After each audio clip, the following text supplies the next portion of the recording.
Exercise का अगला question 5th पर चर्चा करेंगे। तो आइए हम लोग देखते हैं कि इस 5th क्वेश्चन में क्या दिया है। जैसा कि आप देख पा रहे होंगे कि बोर्ड पर एक फिगर बना हुआ है, आपके बुक में भी यह फिगर दिया हुआ है, फिगर का मेंशन है।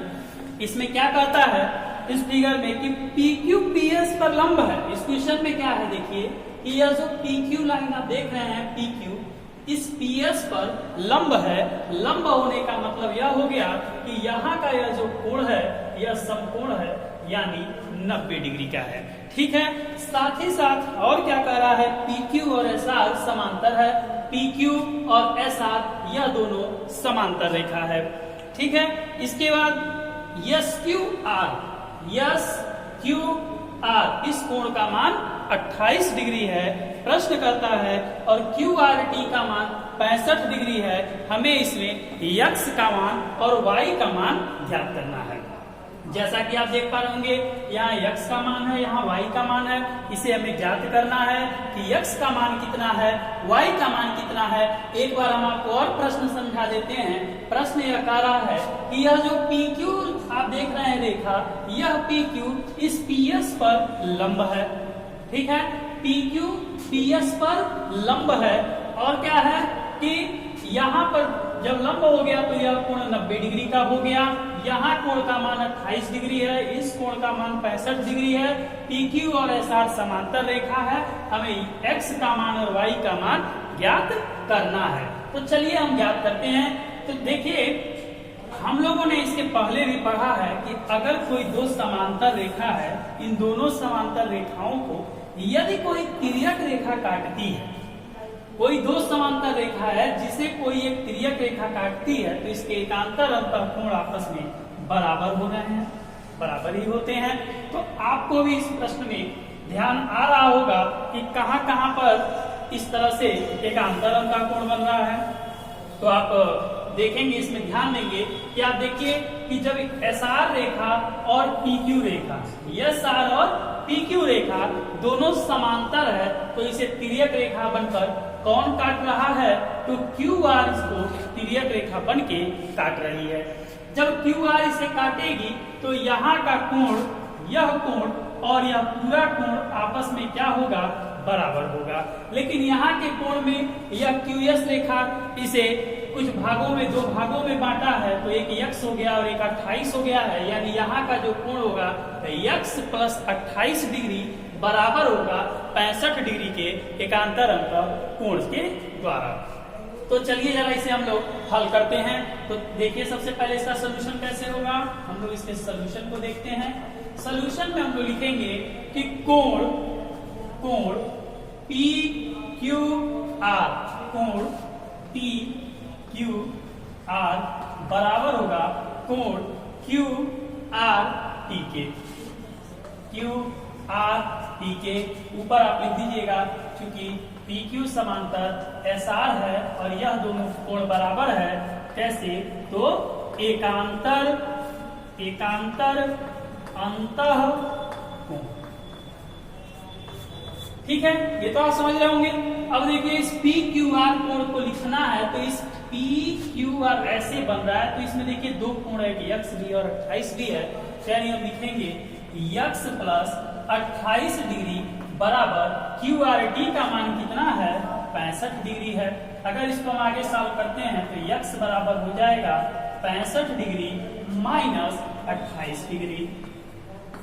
ठीक है, ओके। अब इसको हम घटाते हैं, तो हम इसको चलिए घटाते हैं। तो घटाने पे आप हमें देखेंगे यहाँ पर इसका मान आएगा 37 डिग्री, यानी X का मान हो गया 37 डिग्री। तो X का तो मान निकल गया। ठीक है, अब X का मान निकल गया तो हमें Y का मान निकालना है। तो Y के मान को निकालने के लिए बहुत ही सरल तरीका है। आप देखिए PQS, यह एक त्रिभुज बन रहा है, PQS त्रिभुज बन रहा है। त्रिभुज के तीन कोण हैं, कौन कौन से, एक P है, एक यहाँ का Q है, एक यहाँ का S है। इसका मान 90 डिग्री है। X का मान हम लोग निकाल चुके हैं, Y का मान निकालना है। तो क्योंकि त्रिभुज के तीनों कोणों का योग 180 अंश होता है, तो उसी का हम लोग यहाँ इस्तेमाल करेंगे। तो चलिए, ये तो आप नोट कर लिए होंगे, इसे हम इरेज कर देते हैं। अब हम लोग अगला मान निकालते हैं। अब चलिए क्या करेंगे, लिखेंगे त्रिभुज पी क्यू यस में, पी क्यू यस में। अब देखिए पी क्यू यस में क्या होगा, तीनों कोणों को जोड़ दीजिए, कोण P प्लस यक्स। आप देखिए P का मान तो 90 हो गया, तो 90 degree plus x plus y बराबर 180 डिग्री हम लिख सकते हैं। क्यों यह होगा, क्योंकि हम जानते हैं त्रिभुज के तीनों कोणों का योग, त्रिभुज के तीनों कोणों का योग है ये, ठीक है।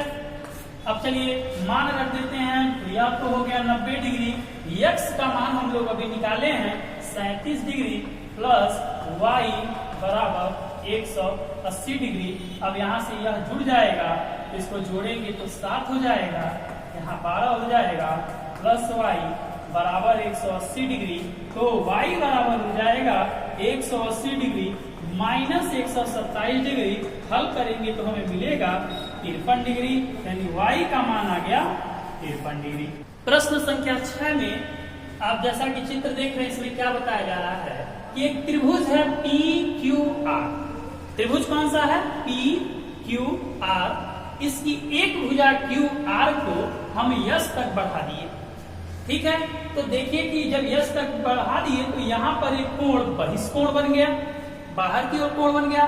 अब कोण पी क्यू आर और कोण पी आर एस दोनों कोणों के समद्विभाजक, दोनों कोणों के समद्विभाजक जो हैं वो कहाँ मिलना है, बिंदु टी पर।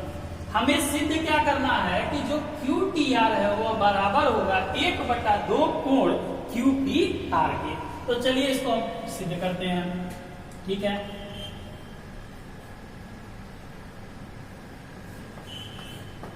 चलिए देखिए इसमें क्या करना है हमको, आप ध्यान दीजिए, आपको हमने पहले भी बताया था कि अगर कोई त्रिभुज है उसकी किसी एक भुजा को हम आगे बढ़ाते हैं तो इसमें एक बहिष्कोण बन जाता है, और इस बहिष्कोण का मान अंतःअभिमुख यानी विपरीत ओर स्थित दोनों कोणों के योगफल के बराबर होता है। इसका मान ये आप पहले भी पढ़े थे, इसका प्रमेय बताया गया था आपको। उसी के आधार पर चलिए इस प्रश्न को हल करते हैं।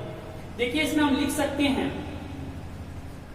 कोण पी आर यस, कोण पी आर यस त्रिभुज पी क्यू आर का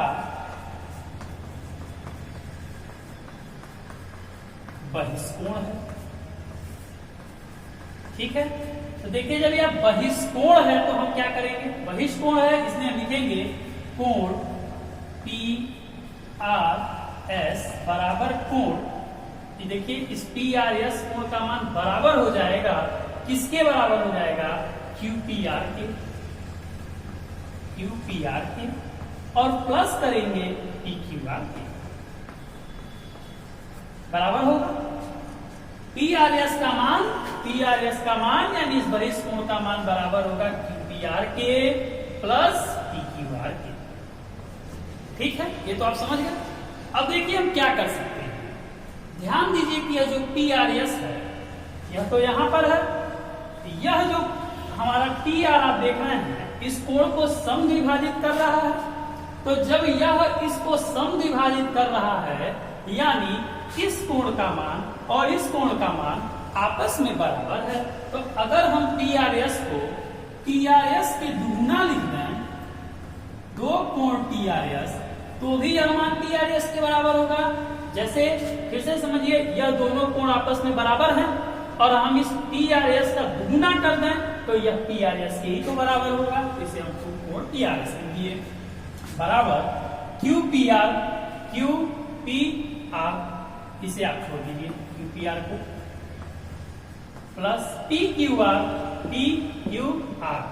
तो देखिए यह है, यह भी इसका समद्विभाजक है, यह इसके बराबर होगा, तो इसे भी हम लिख सकते हैं दोगुना कर दें पी क्यू आर के, पी क्यू आर के, पी क्यू आर। इस कोण का अगर हम दुगुना कर देंगे तो पूरा यही कोण हो जाएगा, ठीक है ना। अब इसको हम एक और कर देते हैं, यानी दो कोण पी आर एस माइनस दो कोण पी क्यू आर बराबर कोण क्यू पी आर। इसमें से हम 2 को कॉमन ले लें तो होगा कोण TRS माइनस कोण PQR बराबर कोण QPR, ऐसा हो जाएगा। ठीक है, इसे हम बना लेते हैं समीकरण। ठीक है, इसे हमने बना लिया समीकरण नंबर 1। अब जरा देखिए कि जो TQR है यह भी एक त्रिभुज है, तो इस त्रिभुज के लिए TRS बहिष्कोण होगा। तो हम क्या लिखें कि कोण TRS त्रिभुज TQR का बहिष्कोण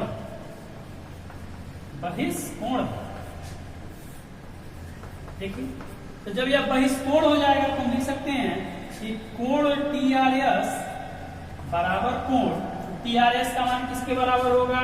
QTR प्लस कोण TQR बराबर होगा। अब यहां से हम निकाल सकते हैं, देखिए यहाँ TRS माइनस TQR यहाँ किया गया है, तो इसी फॉर्म में इसको बनाते हैं, TQR को इधर कर लेते हैं, ये हो जाएगा कोण TRS माइनस कोण TQR बराबर कोण QTR, ये हो गया। आप देख रहे हैं कि TRS माइनस TQR बराबर हो गया QTR के, इसको हम बनाते हैं समीकरण नंबर 2। ठीक है, अब क्या करेंगे कि समीकरण 2 के मान को समीकरण 1 में प्रतिस्थापित कर देंगे।